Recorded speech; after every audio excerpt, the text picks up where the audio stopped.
يسعد جميع أوقاتكم وأهلا وسهلا فيكم ببرنامج المسامح كريم. قيل الحب هو اللغة الوحيدة التي يشترك فيها اثنان، فإما أن يفوزا معا أو يخسرا معا. القصة اللي راح نشوفها الآن فيها حب، ولكن أيضا فيها قطيعة، فيها شبه طلاق، فيها انفصال. راح نرويها كلها بتفاصيلها وبتسمعوها، ولكن أولا بدنا نستقبل صاحب المبادرة اللي هو حسبه حسن حسين.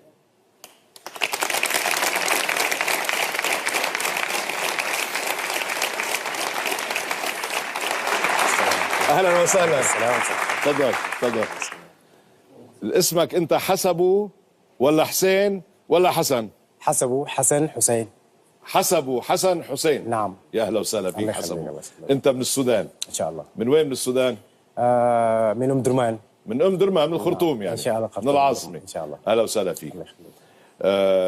اخبارك؟ عندك اولاد؟ نعم، عندي بنتي ومراتي دلوقتي حامل. عندي بنتي. نعم. عندك بنت؟ نعم. وشو قلت لي بعدين؟ مراتك؟ ومراتي دلوقتي حامل. حامل؟ حامل ان شاء الله. اوكي، بس انت مطلق منفصل؟ نعم. نعم، منفصل. منفصل. لك 8 شهور. الاسباب اللي هو راح اخبر القصه ان شاء الله. خليني انا اروي القصه بعدين صلح لي انت. حسبوا الظاهر زير نساء الشاب. حسبوا تزوج عن حب، عنده مدامته هويدا سودانيه ايضا، انغرم فيها وحبوا بعض وتزوجوا وانجبوا. بقى ذات يوم حسبوا كان بالحمام، بيرن التليفون، السيده زوجته هويدا موجوده في المنزل. بيضرب التليفون اول مره ما حدش بيرد، ثاني مره بالاخير مدامته بتاخذ التليفون بتفتح، تطلع لها ست بتقول له يا حبيبي انا منتظراك تحت، بقى تفضل انزل. سكرت ما حكيت، طلع من الحمام قالت له شو القصه؟ مين هيدي ما مين هي؟ المهم انه اكتشفت الست انه الاخ على علاقه كان مع جارته. صار في زعل وخناق وتركت المنزل واخذت اولادها وراحت على لعند بيت اهلها، لانه عندها بنت هي من زواج سابق. فحسبوا معقول تترك التليفون انت؟ والله شاهد الله غدار، شاهد انك تكتشفني يعني. اتعرفت على ستي مصريه. نعم، في تبادل تلفونات شغل؟ تبادلنا التلفونات. ايه بس شغل؟ شغل. نعم. شغل اي نوع من الشغل؟ هي عندها، هي اصلا نوبيه يعني. نوبيه يعني. نعم. النوبيين بيحبوا الاغاني السودانيه. نعم. فقالت لي انا عندي فرح، عيد ميلاد اختها، فحبت تكلمني. نعم. في نفس اللحظه انا كنت قلت لها خلاص ان شاء الله، من قبل ما اكلم المدام اقول لها يا اخي بكره عندي فرح عند اهلنا النوبيين. فجيت البيت خشيت الحمام، هي ردت علي مره ومرتين. ايه، انا كنت في الحمام ربما اخرت بعض الشيء، فاتصلت المدام قالت الحاصل شنو النهارده، ان الراجل بيتصل علي مره ومرتين. فاستقبلت التليفون. نعم. قالت لي يا اخي لو سمحتي ممكن يا حسب ممكن تنزل لي تحت بسرعه. انا عاوزاك ما عاوزاك. بس هي فورا كلمتها يعني فوراً كانك انت فوراً. يعني ما قالتش مين حضرتك مين كذا، قالت لك كانه بس انت مش قايل لها متزوج. نعم. انت قلت لها للست المصريه انك متزوج؟ لا مش قلتها. وقالت لك يا حبيبي تفضل انا ناطرتك تحت. نعم. انا في انتظارك. انا مليت. انا عاوزاك تحت بسرعه. فهي استقبلت، فلما قفلت التليفون قعدت تقول لي يا اخي انت حبي واحده خيري وحبي واحده خيري. حاولت افهمها الموضوع. يعني ما استجابت لكلامي، ونهاية زعلت فادت لدحلها. اسيب بالنا تقريبا 8 شهور. نعم. 8 شهور هسه انا وهي في انفصال. كانت حامل لما سابت البيت؟ نعم كانت حامل. هسه ده الشهر التاسع. طيب شو بدك تقول لها هلا؟ والله بقولك انا اسف بجد بقول لها اسف. يا ريت انه ترجع لورا تتذكر حبنا نعم. تتذكر لما تتذكر القعدات الحلوه. فنعم كان رحلتنا مشينا العسل اثيوبيا. نعم. استنى في اثيوبيا، يا ريت انه تتذكر اثيوبيا بيني وبينها كانت علاقه نعم. تتذكر حبي لها. نعم. عن جد انا اسف خيط الله، لا اسف. إيه بس بدك تكون مقنع شوي اكثر. ايه يعني بدك تكلمها بشكل انه تحاول تقنعها، لانه مجروحه وهي شاكه انه انت عندك علاقه مع هيدي الست، وعندك علاقات كمان مع غيرها. نعم هي شاكه، من حقها تشك ليه، لاني انا فنان كمطرب. فانا فهمتها قبل اليوم، قلت يا اخي المطربين دي ما بدنا لهم علاقات سوى مع الستات، سوى مع الشباب، سوى. ايوه. فعلاقات بزنس يعني، من هيك من علاقات عاطفيه. نفسي يعني انه انا بالوقت اكيد الفنان معرض يعني، بس يعني على كل حال. نعم فاكل عيش. بس انت يعني بفهم منك هلا، بالاول بدانا شوي بالمزح، بس بفهم منك انك بريء، يعني ما في شيء كان بينك وبين الست هيدي. ها بريء كل البراءه. كل البراءه. يا سيدي انا نقلت الدعوه الى مدامتك ست هويدا، وخلينا نشوف اذا وافقت تجي نطلع سوا.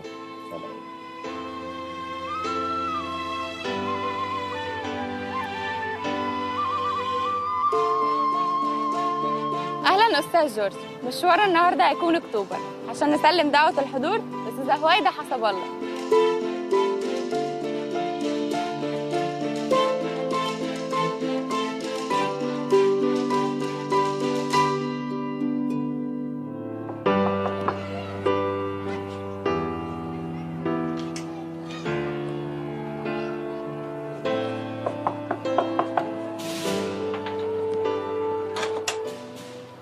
مساء الخير.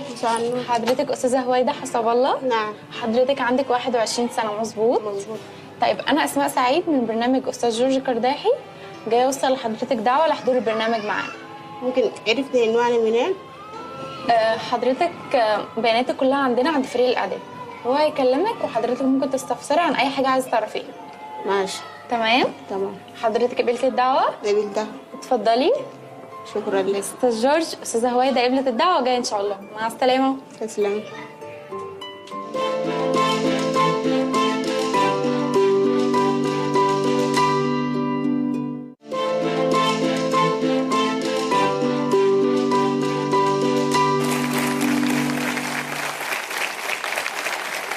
القصة اللي معنا من السودان، معنا حسبوا ناطرين هويدا. حسبوا كان زوجة لهويدا، وكانوا متزوجين عن حب وبيحبها كتير، وفي عندهم بنت. في يوم من الأيام مثل ما سمعنا الخبرية، بدق التليفون، بترد هويدا، بتقلها ست إنه كأنه عم تحكي مع حسبوا، بتقلها انزل لي حبيبي أنا ناطرتك تحت في الشارع. بقى الست شكت إنه يكون في علاقة بين حسبوا وبين هذه السيدة اللي هي مصرية، وتركت المنزل وراحت لعند أهلها مع الأولاد. هلأ جاي حسبوا بعد 8 أشهر بده يحاول يرجعها لست هويدا. الست هويدا أصبحت في الخارج، هي قبلت دعوتنا، بقى بدنا نحييها ونطلب إنه تتفضل.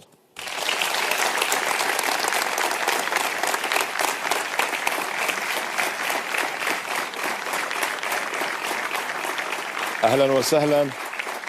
أهلا بالست هويدا، كيف الصحة؟ تفضلي. أهلا وسهلا. كيف أحوالك؟ الحمد لله. مالك داخلي هيك ومش عايزة تفوتي ومترددة وخايفة؟ مش مترددة ولا أي حاجة. ما شاء الله حامل. يلا إن شاء الله بالسلامة. تسلم. بالسلامة. الله يخليك. بدك تعرفي مين دعاكي حقيقة؟ أنا دعيتك، بس في حدا طلب مني أدعوكي. مين الحبيب؟ تحبي تعرفي مين؟ فعلا يا ريت أعرف تطلعي مين. بهالشاشة.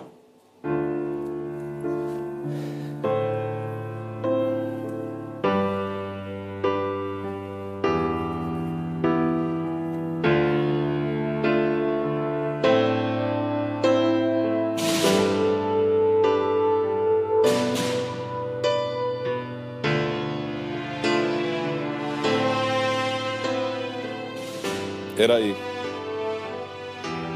هو ده؟ هو ده عرفته. هو اللي دعاكي؟ عرفته. عرفتيه؟ تغير عليكي شوي؟ ب8 شهور؟ والله غيب وخيانة وكده خيانة طبعا. خيانة كبرى عظمى شديدة. هويدا. نعم. ده المنبو السوداني.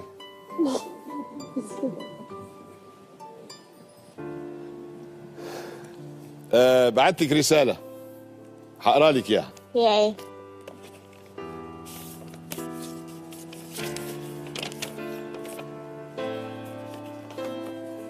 بيقول لك: حبيبتي الوحيدة هويدا، أقسم لك أني لم أحب أبدا امرأة سواك. مش تقولي كذاب؟ فعلا كذاب. فكرتي كده؟ ايه؟ فكرتي كده؟ فكرت. لا، لا في البداية مش كذاب، بيقول لك: لكن أقسم لك أني لم أحب أبدا امرأة سواك. نعم، أنا أخطأت وجرحتك، لكن قلبي كان دائما معك أنت وحدك. لن أبحث عن مبررات لما فعلت، فهو في النهاية خطأ، لكن غيابك عني جعلني أعرف قيمتك، وجعلني أفيق وأدرك أني أخطأت في حقك. كل الرجال لهم نزواتهم يا زوجتي، ولكنها في النهاية تبقى نزوات، ويبقى حب وحيد في القلب. لن أحاول أن أبرر ما فعلت، فأنا معترف بخطئي في حقك، ومستعد أن أفعل أي شيء تطلبينه. تذكري كل أيامنا الحلوة، وستجدين فيها ذكريات كثيرة تؤكد لك أني أحبك. العمر أمامنا، وأعدك أن أعوضك عن كل الألم الذي تسببت لك فيه، وألا أنظر لواحدة أخرى أبدا. فقط أرجوك أمام كل الناس أن تغفري لي وأن تسامحيني، والمسامح كريم.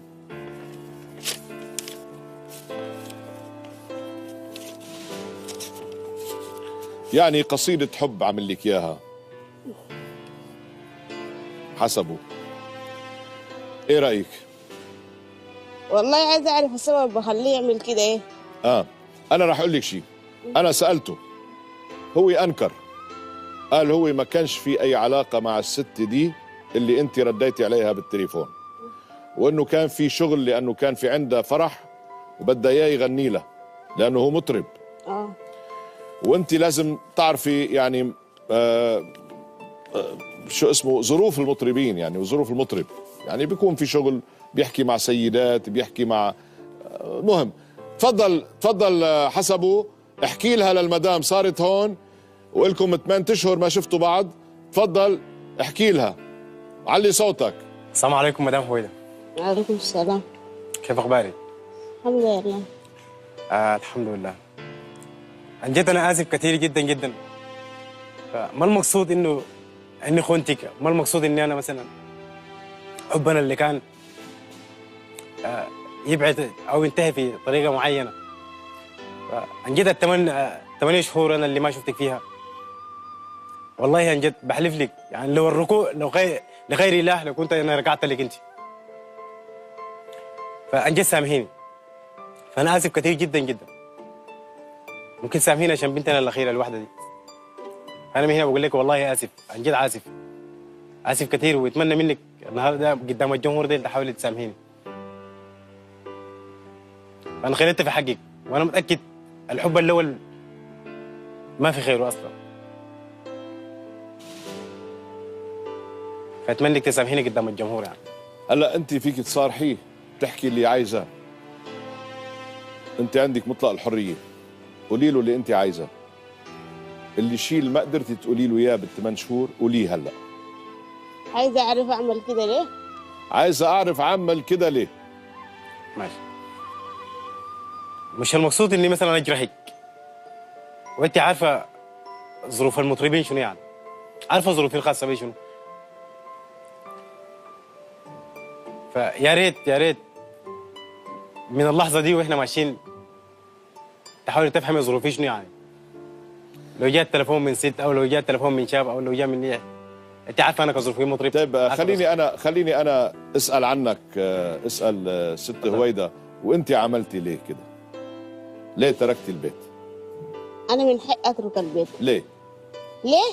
هو يخونوا انا اقعد معاه في كيف البيت؟ عرفتي انه خان؟ بالتليفون. تليفون؟ اه واحدة ست بتقول له انزل ناطرتك تحت، اه بيكون خيانة؟ خيانة، ما من حقي. مش كده أعرف فيها مين دي. بتضيعي زوجك ابو اولادك وكذا بتضيعيه هيك على تليفون؟ ما هو اللي ضيعنا أول. لا، ما هو عم بيقول انه ما فيش علاقه. كان يخبرني جاي له تليفون من ستي ولا. بركي ناسي. شو اوام حكمتي عليه اعدام؟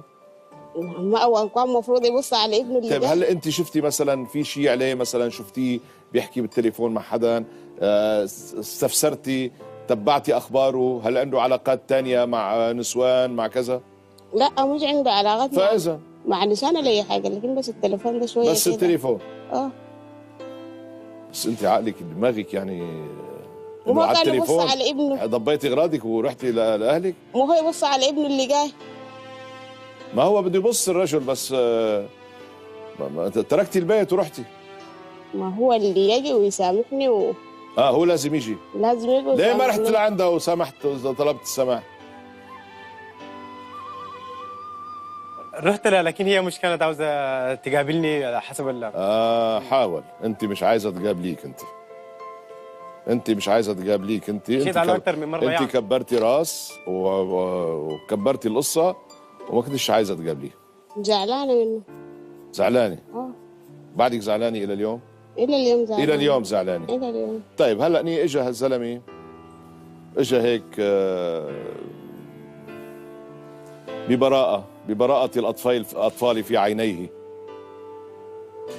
بقى اجى يطلب منك الاعتذار والسماح. يجي بعد 8 شهور. يا ست هويدا، انت وجهك ضحوك يعني مبتسم، بس بعرف انك حزينه مجروحه في الداخل شديد. شديد، وبدي اشكرك على مجيئك، انك حبيتي تجي على هالاستوديو شكرا لك. توقفي قدام الناس ومش عارفه ايه الخبر وايه الموضوع، بقى مشكوره. بس هذا الرجل يعني عم بيبين عن محبه وعن صدق وعم بيعتذر، وبده يرجع للبيت ويرجع لك، ترجعوا لبعض. هل انت مستعده؟ بدك تسامحيه بالاول، لانه اصلا من وجهه نظره هو لم يرتكب ذنب، يعني ما صار في خيانه. انت فكرتي انه في خيانه، بس هو ما صار في خيانه حسب قوله يعني، وانا بصدقه لانه صادق. شو بدك يعني؟ طلب، حب انه يرجعك ترجعوا لبعض من خلال هالبرنامج، ومشكورين، وانا بدي اشكره طبعا على ثقته، وبتامل انه ترجعوا لبعض، خاصه انك يعني على باب الولاده ان شاء الله بالسلامه. ايه رايك؟ والله رأيي كان إن شاء الله تم 3 شهور 4 شهور 5 شهور يجي هو يعتذر. نعم. لكن بعد 8 شهور. إيه طيب، يعني أن تأتي الأمور متأخرة خير من أن لا تأتي أبدا. طيب افترضي لو كان عنده وحدة وراح وما عادش رجع، مش أفضل إنه يجي بعد 8 أشهر؟ 8 شهور 8 شهور مش كثير. ما عنده ظروف وما عم بيشتغل كمان. والله فعلا بيشتغل، لكن برضه شغل ما هم من ابنه اللي جاي.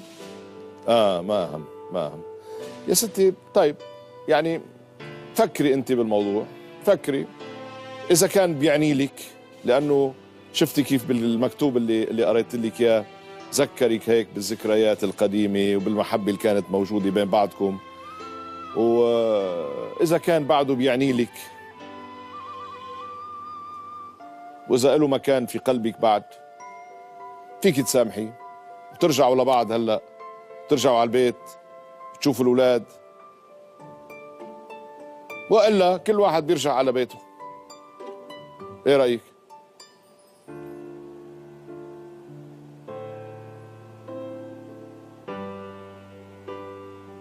وانا اقول لابنه اللي جاي ده ايه يعني؟ هو ابن ان شاء الله؟ قال له اقول له ايه؟ قال له ابوك كان خاين؟ لا، ما لك حق تقولي بقى خاين. ليه ما لي حق؟ انت لانك ما شفتي شيء. ايه؟ ما شفتي شيء. انا شفت تليفون. انت ظنيتي، شفتي التليفون، ست تلفنت له قالت له انزل. هي ست. واذا ست ممنوع يحكي مع ست؟ ممنوع يحكي مع ست. طيب هي بتتفق انت وياه، قولي له اذا بدك ترجعي له حطي الشرط عليه من هلا، ممنوع يحكي مع ست. فيك تكلميه، قولي له طلعي فيه. ما عايزك تحكي مع ست تاني. سمعا وطاعة، سمعا وطاعة. وبوعدك من اليوم ان شاء الله ما حمسك مايك. نفسي انا اطربك انت في البيت لوحدك يعني. وكمان ما عايزك تسيب شغلك. طب انت ما عاوزه تخليني تسيب شغلي؟ اي طيب وعدك خلص مش هيحكي مع ست، حتى لو كان في عنده شغل وفي عنده حفلات وستات مش عايز بقى. منيح كويس هذا الشرط؟ شو بدك شي تاني؟ والله منيح، لكن خاتم ألماظ؟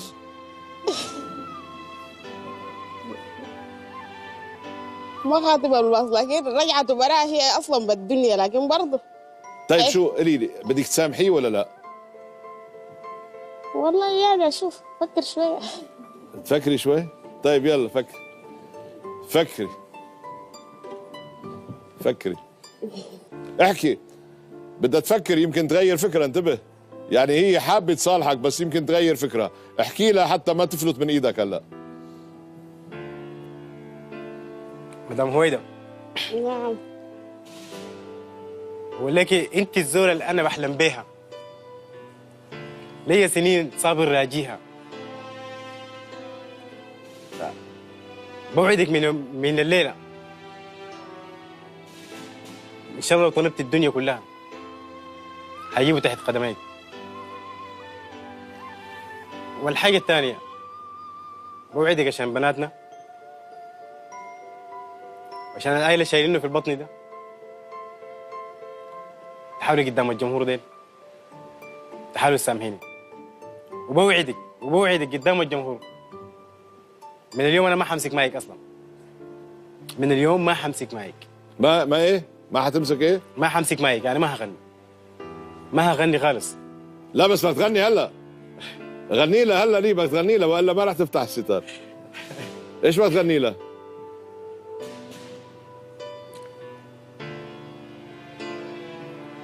صوته حلو؟ صوته حلو؟ شديد. بيغني كويس شديد؟ بيهدي. والله شوف معجبي كمان. يلا شديد، حرمتها من صوتك يا حسبه، لك 8 اشهر.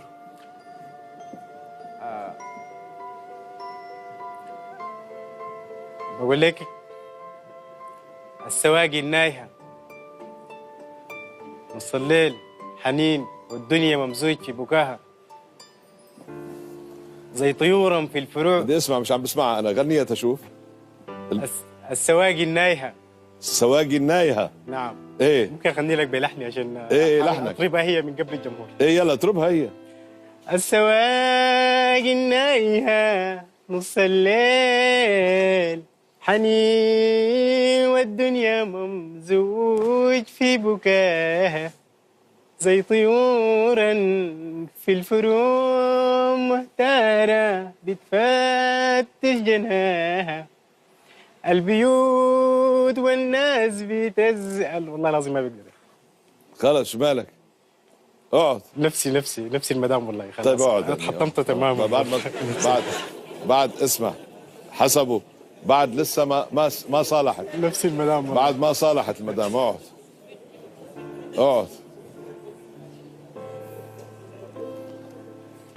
اطربك؟ اضربني بعد عذاب. اطربك بعد عذاب؟ بدك بعد يطربك؟ يلا غنينا البامبو السوداني. ما حافظه. ما تعرفها؟ ما حافظه، لا يعني مش حافظه كله. مش حافظه؟ لا جرستنا. مش حافظ. ما بيعرف يغني البامبو السوداني، ما ترجعي له خلص. قلت لك ما بيعرف يغني وتقول له ارجعي له. ما يعرف يغني ها؟ وارجع له ازاي؟ لا ترجعي له. يلا بدك تصالحيه؟ انت راجعتي له. اوكي؟ مسامح كريم. ها؟ اسامحه. المسامح كريم. يلا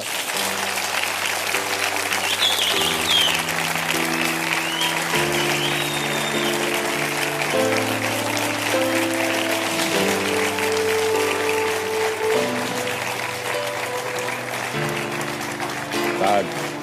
وفيله هنا لازم يجي يسلم عليك. تفضل.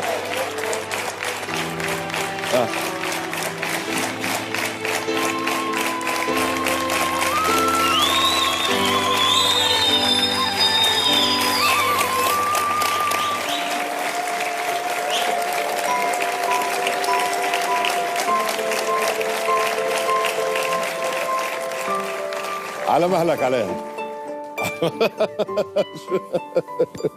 شو عم يبكي. يا فنان، والله انك فنان، والله انك فنان. حسبه، انا بشكرك على ثقتك، والحمد لله انه تم على ما يرام. تعالي وقفي هنا كده، وقفي جنبي هيك هيك هيك. ايوه ايوه ايوه ايوه. شو هلا شو رح تعملوا؟ شو بدك تقعدي تشارعي فيه وتحاسبيه لحسبه؟ والله بعد الحصل سامحته. سامحتيه وخلص، بدنا نطفي الصفحة وما بدنا نحكي بقى بالموضوع. وشوفي انه صادق وكان عم يتعذب من دونك. وانا لمست عن جد، عن جد، والجمهور كمان لمسنا حب صافي ونقي، مش بس منه، منك انت كمان. انت جاي والمثل بيقول يتمنعن وهن راغبات. انا هيك لاحظتك من الاول. عشان كده عايزه كده. شو عايزه ايه؟ عشان كده عايزه اقول له الكلام اللي عايزه اقوله، والقليب منه خايف. ايه؟ عايزه اقول لك اطمئن، انا غير عيونك ما انا شايفه. طيب يلا.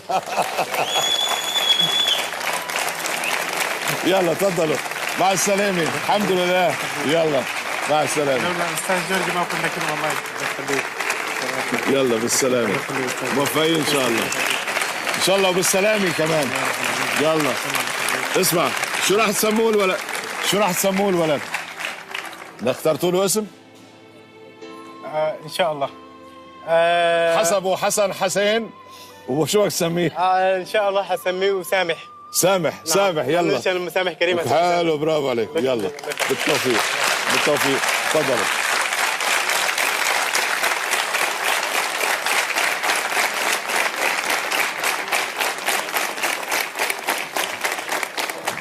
يلا سامح حسبه حسن حسين.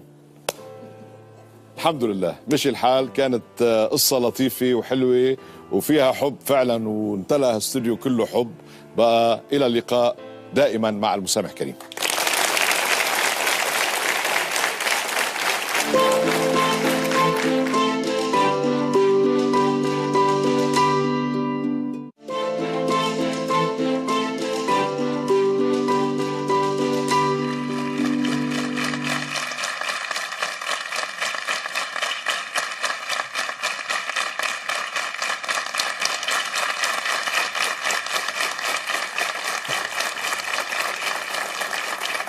أنا سعيد جدا أنه تكونوا عم بتتابعوا معنا برنامج المسامح كريم. أهلا وسهلا فيكم. قال أحدهم: أنت لن تغفر لأي شخص أكثر مما قد غفر الله لك بالفعل. هالقصة، كل قصة معنا بدها غفران، بدها تسامح. البرنامج قائم على هذا المبدأ. رح نعرف كل تفاصيل هذه القصة، ولكن بدنا نستقبل صاحب المبادرة أيمن عبد المنعم أحمد.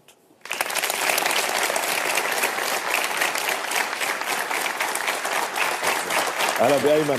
ازيك حبيبي؟ ازيك؟ تفضل. انت جاي وشايفك انك هيك الحمد لله مكسور وبنفسك انه الحمد لله انه ترجع الامور. طبعا. ايمن عنده مشكله مع زوجته ومع عائلته.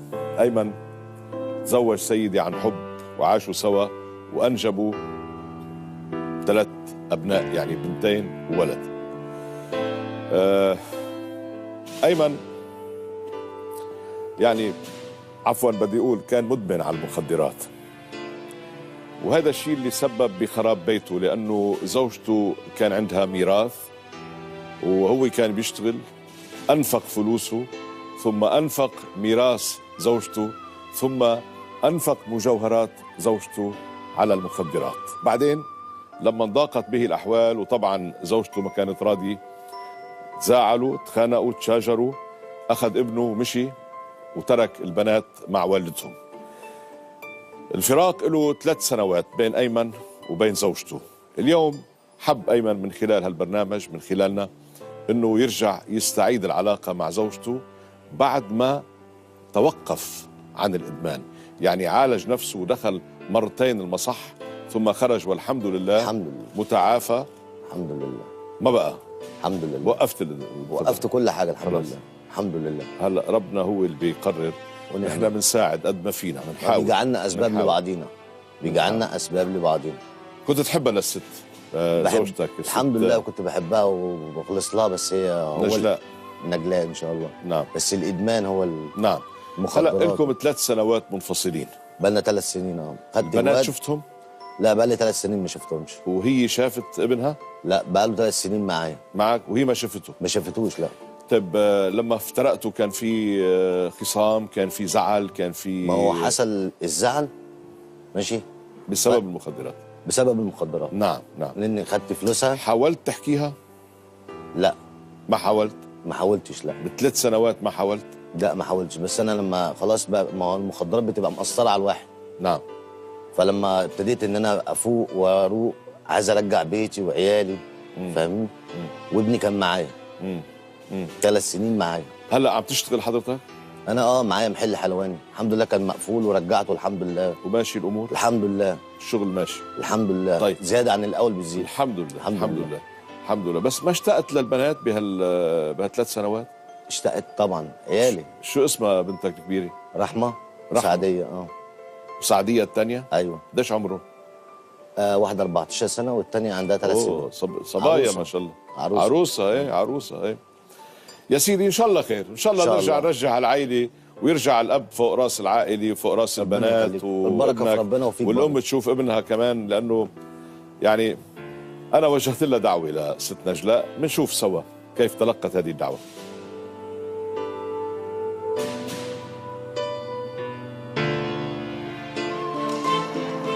اهلا استاذ جورج، احنا دلوقتي رايحين دار السلام عشان نسلم دعوه الحضور لاستاذه نجلاء بدوي.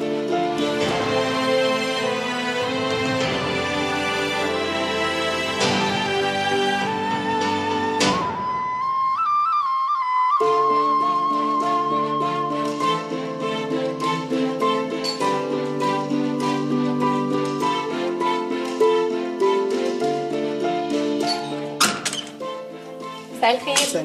حضرتك استاذه نجلاء؟ ايوه. حضرتك عندك 3 اولاد مظبوط؟ مظبوط. طيب انا اسماء سعيد من برنامج استاذ جورج قرداحي، وجايه اوصل لحضرتك دعوه لحضور البرنامج معانا.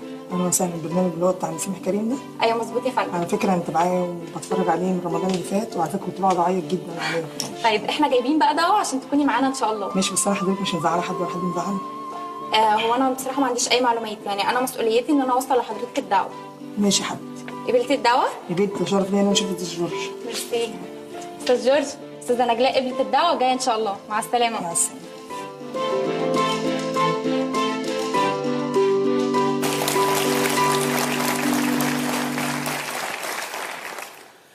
أيمن من مصر في خلاف بينه وبين زوجته، صار لهم 3 سنوات منفصلين، ما في طلاق. هو أخذ ابنه ومشي، هي أخذت البنتين ومشيت، انفصلوا. السبب هو الإدمان على المخدرات. أيمن كان مدمن على المخدرات، أنفق فلوسه، أنفق فلوس وإرث زوجته، مجوهرات زوجته باعهم لحتى يشتري فيهم مخدرات. ثم بعدين لما انضاقت الأحوال وتسكرت بوجهه، صار في خناق بينه وبين زوجته، انفصلوا.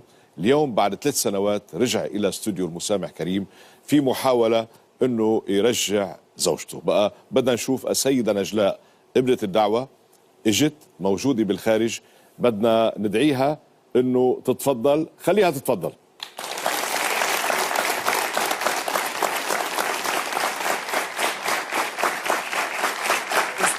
اهلا بست نجلاء، كيف احوالك؟ اهلا، تفضلي. الله يخليكي. شكرا يا عيوني، تسلمي. انا سمعتك لما تلقيتي الدعوه قلتي انك عم بتشوفي برنامجي. طبعا طبعا. بتحبيه؟ طبعا قوي. كويس؟ كويس جدا والله. والله ربنا يبارك لك. تمنيتي تشاركي فيه؟ تمنيت. ليش؟ قولي لي. يعني انا تمنيت عشان اشوفك. الله يطول والله عشان اشوفك بس. شكرا. طمنيني عن الصبايا. تمام الحمد كيف لله. كيف البنات؟ الحمد لله تمام. رحمه وسعديه اخبارهم ايه؟ الحمد لله تمام. كبروا ما شاء الله. طبعا الحمد لله. رحمه 14 سنه بالظبط. بالظبط. كيف حياتك؟ طمنيني عنك. الحمد لله تمام. ماشي عايشه الأمور. الحمد لله تمام. عندي بنتين سعديه. بعرف انك انفصلتي عن زوجك ولكم تقريبا كم سنه؟ 3 سنوات. 3 سنين. ايه بالظبط. وعايشه منيح؟ ماشي الحال؟ انت امورك ماشيه ولا الحمد لله فيها تعب فيها الحياة؟ تعب طبعا. الست لوحديها من غير راجل. صحيح. الست لوحديها بتعاني. الراجل لوحده بيعاني. أكيد. الراجل لما بيكون شايل مسؤوليه بيت بيعاني. لما يكون ست لوحديها بقى. نعم. ست لوحديها. يا ستي بتعرفي انت البرنامج انه انا بكون واسطة خير، يعني بحاول انه وفق، وانا يعني رسول، يعني بحمل دعوة الى الشخص انه يجي، بيكون في شخص اخر حابب انه يشوفه، حابب انه يحكيه. تحبي تعرفي مين؟ طبعا، بس انا جاي عشان حضرتك انت عشان خلاص اشوفك. خلي تشوفيني وانا حشوفك وان شاء ماشي، الله نحب نشوف. بنكملها بشيء احلى كمان ان شاء الله ان شاء الله. على خير. شوفي مين دعاكي.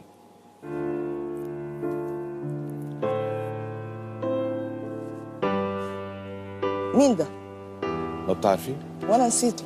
شوفي لا لا، نسيته خرجته من حياتي خلاص، تأقلمت خلاص عليه من عدم وجوده معايا. لا لا، تأقلمت على عدم وجوده معايا. نجلاء من 3 سنين حلك بالظبط. تنسيه ب3 سنين؟ نعم. يعني صار معك وقت تنسيه بخلال 3 سنوات؟ نسيته. نسيتي؟ اللي عمله بعرف اللي عمله انا نسيته. انا عرفت كل حكايته، والحقيقه هو روالي اياها، يعني وهو نادم جدا، وهو عارف الخطا اللي ارتكبه بحقك وبحق الاولاد وبحق نفسه قبل كل الناس. يعني هو ارتكب خطا بحق ذاته، بحق صحته، بحق عمله، بحق كل شيء، بحق فلوسه. بس هو اليوم بيقول رجع، بيقول انه توقف عن الادمان، دخل مصح مرتين ومشي حاله، رجع فتح محل الحلويات، واموره ماشيه طيب، وبعت لك رساله بدي اقرا لك اياها اذا بتسمحي. اتفضل. يلا يا ستي، يقول فيها، شو مش عايزه تفتح الرساله؟ فتح. عشان مش راضي. نجلاء زوجتي الغاليه وام عيالي، الواحد مش بيعرف قيمة الحاجة إلا لما تروح منه. مثل هذا كمان، إنه الإنسان بيعرف قيمة اللي عنده لما بيفقده، وما فيش حد بيتعلم بلاش. أنت عشتي معايا على الحلو والمر، واستحملتيني وساعدتيني كتير، لكن أنا طمعت فيكي وتعبتك معايا، وأنا كنت لاغي عقلي ومش شايف قدامي، لكن بعدي عنك فوقني ورجعني لعقلي، وعرفني اني مش بس بضر بنفسي، لكن كمان بضرك انت والولاد، وانتم مالكنش ذنب. انا ضيعت من عمري ومن عمركم كتير، لكن دلوقتي قدامنا فرصة نعوض اللي فات. قدامنا انا وانت فرصة نربي العيال وسطنا نحن الاثنين، وما ننحرمش وما نحرمهمش من حاجة. انت بنت اصول يا نجلاء، وإن كنت أنا غلطت في حقك، فأنا جاي دلوقتي أقول لك قدام الناس كلها إني آسف على اللي عملته، وندمان إني بعدت عنك، ونفسي تسامحيني، والمسامح كريم يا أم العيال. اسف على ايه بقى؟ اسف على ايه ولا ايه ولا ايه ولا ايه ولا ايه ولا ايه ولا ايه؟ اسف ان خد ابني 3 سنين ما اعرفش عنه حاجه؟ اسف ان هو قعده من المدرسه وما بيدخلش مدرسه وضيع مستقبل عيل؟ ابنه؟ اسف اني ساب 3 ولايه لوحديهم، ما فيش عرض، ما فيش شرف، ما فيش حاجه خاف عليها خالص. ابنه مش في المدرسه؟ لا، مطلعه من المدرسه، ما بدوش مدرسه. خلي يحكي لنا نشوف ايه اوضاعه. تفضل يا ايمن. ست نجلاء موجوده، والست محترمه وست كريمه واخلاقها عاليه وهاديه. انا معترف بده كله يا استاذ جورج. علي صوتك وقول لها اللي بدك تقول له. انا معترف بده كله، جاي انا ندمان على اللي حصل مني. نعم. وجاي اتاسف لها، اقول لها اللي انا عملته فيك جاي اعوضه لك عن كل حاجه انا عملتها معاك. والفلوس اللي خدتها، فلوس ان انا قاعده مستنياها، انا ناوي اللي انا ارجعها لك عشان استناها، ولما جات لي انت خدتها ومشيت وضيعتها. انا ناوي اللي انا ارجع لك فلوسك كلها اللي انت عايزاها وبزياده كمان. عمرك ما الحمد لله الدنيا اتظبطت معايا وبقيت كويس الحمد لله. انا اسف على اللي حصل مني، وانا ندمان على اللي حصل مني. قولي له بدك تقوليه، طلعي فيه وقولي له. اسف على ايه؟ اسف على اللي حصل مني كله. واللي انت عرفتها واتجوزتها ورميتنا انا وبناتك. يا ست هي ما عاشتش كتير، عشان كده انا رجعت لك. ما عاشتش كتير. كلنا بنخطئ، كلنا خطائين. ما عنديش حاجه تانية تاخدها على فكره. كلنا خطائين. انا ما عنديش حاجه تانية تاخدها، انا خلاص وقفت، يعلم ربنا معديه ال3 سنين دول ماشيه بيهم ازاي انا وبناتي. انا عارف، وعشان كده انا جاي اعوضك على اللي حصل. انت ترضى بحاجه زي كده؟ لا بدي اشوف انت انا لا انا سيبيني لوحدي، انت بدك ترضي. انت اذا بترضي او لا، ما حدا بيقدر يجبرك على شيء. صراحه انت هيدي حياتك وهيدي قناعاتك. هل انت هذا الرجل بعد بيعني لك شيء؟ اذا بعد بيعني لك شيء بالنسبه لاولادك، بالنسبه لبناتك، هلا هو بيقول انه تعالج وخرج من آفة الادمان. طيب وبعدين رجل ندمان وجاي مكسور ودمعته في عينه، وحس يعني حس بالفراغ، حس بالحاجه الك زي ما قال لك بالكتاب. بقى انت بدك تقرري، ما حدا غيرك بيقرر. انت مش مشتاقه تشوفي الولد؟ شو اسمه ابنك؟ بدوي. بدوي. بدوي. مش حابه تشوفي بدوي؟ طبعا. طبعا. طبعا. انا عندي جالي مرض سرطان في القولون. انت؟ انا الدكتور شك ان عندي سرطان في القولون، مش عارفه اسيب عيني مع مين. شفيتي ما شاء الله. سلامتك، سلامة قلبك. مش عارفه اسيب عيني مع مين، ومفيش اب ان انا اعتمد عليه فيهم. مفيش. سلامة قلبك، سلامة. ان شاء الله ما يكونش مزبوط الخبر. والله بقى زي ما تيجي، ما هو منه. طيب برضه. ما هو رجع الاب. هو رجع ندمان ومتاسف على اللي حصل، وطالب منك السماح، وعم بيقول انه رجع شغله كمان، رجع فتح محل الحلويات والامور ماشيه كويس الحمد لله واحسن مما كانت. بقى ما بعرف، انت بدك تشوفي، فكري بالموضوع، احكي لها يا ايمن. الحمد لله انا الحال دلوقتي اتظبط معايا وفتحت المحل والحمد لله الدنيا مشيت معايا، وانا جاي ندمان على اللي حصل مني. انا جاي اعوضها عن كل حاجه حصلت مني، وجايب لها ابني معايا برضك. نعم. وجايب بدوي معايا يشوفها. بدوي معاك؟ ايوه. هتدخله على الاستوديو معاك؟ لا انا جايبه معايا عند والدتي يعني. قلت ان شاء الله حصل خير وان الامور رجعت، هنيجي ونقعد كلنا ونشوف الدنيا ماشيه ازاي ونعيش مع بعضينا. طيب قولي لي، البنات بيسالوكي عنه؟ بيسالوا. ما بيشتاقوا يشوفوه؟ طبعا بيشتاقوا. والله يا ايمن انت ظلمتها للست. انا حاسس بالذنب يا استاذ جورج، انا حاسس بالذنب. مالكش حق. انا حاسس بالذنب، عشان كده انا جاي اقول لها انا عوضك عن كل حاجه. ست كريمه واخذت وارثها واخذت لها اياه وصرفته، انفقت الفلوس، بعت لها مجوهراتها. ايوه انا معترف كل والله دعانه فيك. انا معترف بده كله. لا انت قول له قبل ما ناخد الورث بتاعي، قبل ما ناخد حاجاتي وخدها وباعها، قول له احنا عشنا ازاي. ما هو عم بيقول انه عشتوا على الحلو والمر. قول له عشنا ازاي، قول له انا قلت في حاجه تشتغل فيها وانا اشتغل معاك فيها قلت لا. هي ساعدتني من كل الظروف. انا ما قلتش اي حاجه. لا هو معترف بهالشيء، بس هي المخدرات بس اللي عملت كده فيا، معلش. بس يعني الحمد لله انا بقيت كويس دلوقتي عن الاول بكتير. انه الانسان لما بيوقع، لما يقع، مش ممكن واحد يتفهمه شوي ويسامحه. انا بدي اعتبر انه المخدرات زوغت له عقله، وهي بتاثر طبعا. المخدرات بتخرب البيوت، بتخرب العقل. ما انا كلمته كتير في الجو، قلت له بلاش. مش بايده. بلاش. المدمن مش بايده يا ست نجلاء. انا معاك، انت معاك عروسه يعني هتتخطب. نعم. عاوز نبص بقى نجهزها ازاي، نبص نسطرها ازاي. مش يعني بلاش الطريق انت ماشي فيه ده. نعم. بلاش. قلت كتير. قلتي بس ليكي في الاخر هو بقى حكز ان انا قلت له ده كله، واول ما خدت الورث راح واخده وخد ابني ومشي. ما اعرفش عنهم حاجه. نعم. هلا ارجع. هل انت بتحبي انك ترجعي تستقبليه، ترجعي علاقتك معه ولا لا؟ يعني هلا ارجع ندمان واسف وبيعتذر منك وامام ملايين الناس وكله. بس وجاي اعوضها يا استاذ جورج. نعم. جاي اعوضها عن كل حاجه انا عملتها معاها. وجاي صار مكررها 4 مرات، انا سمعته بيقول لك انا جاي اعوضك عن كل شيء خسرتيه وبزياده. بقى شو بتفكري انت؟ ماشي. شو بتلاقي؟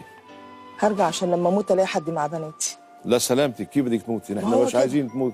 لا هو راجع لسه راجع الرجال. هو كده، فهو لسه راجع بدك تروحي تموتي؟ ما عشان بناتي، عشان حد يبقى بناتي. بس يا ريت يكون راجع اتغير، يا ريت راجع ان انا ابقى نحن حنتابع ان انا اعتمد عليه. نحن حنتابع، واسره البرنامج رح بيتابعوا معاكي. ماشي. ايه اوكي.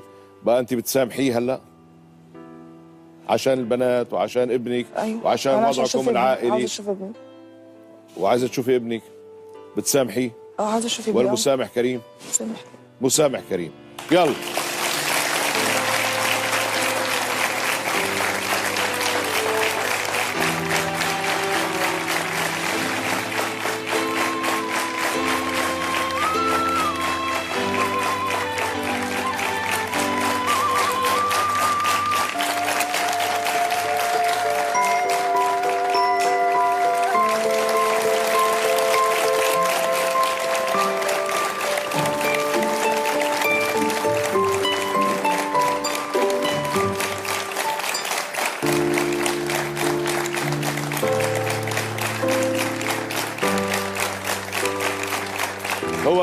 هو بدوي فين؟ بدوي هنا؟ مع والدتي. مع والدتك مش هنا؟ لا مع والدتي. كان بدي اياها تدخل على الاستوديو. مع والدتي. طيب الف شكرا ليك. شكرا حبيبي، خليك بس بدنا نحكي. شكرا حبيبي، وقف هنا. نحن خلاص الحمد لله يعني كلنا شهود، انا والحضور والمشاهدين طبعا ربنا. الحمد لله بقى خلاص. لا الحمد لله انا اتعالجت عن كل حاجه انا كنت فيها. اوكي الله ينور عليك. ما انا فقت خد بالك. فقت من يعني خدت درس من اللي حصل لي بالدنيا دي كلها. وبدك تساعديه ما يرجعش يوقع بالمخدرات. بامانه ربنا بدك انت تساعديه والبنات بدهم يساعدوه. هي بامانه ربنا وقفت جنبي وتعبت معايا. وقديش عمره هلا بدوي؟ 10 سنين. بيرجع بيلحق دخله على المدرسه. ان شاء الله. اوكي ما دخلته ان شاء الله. يلا الحمد لله. شكرا بامان الله، بالتوفيق ان شاء الله. يلا شكرا. السلام عليكم.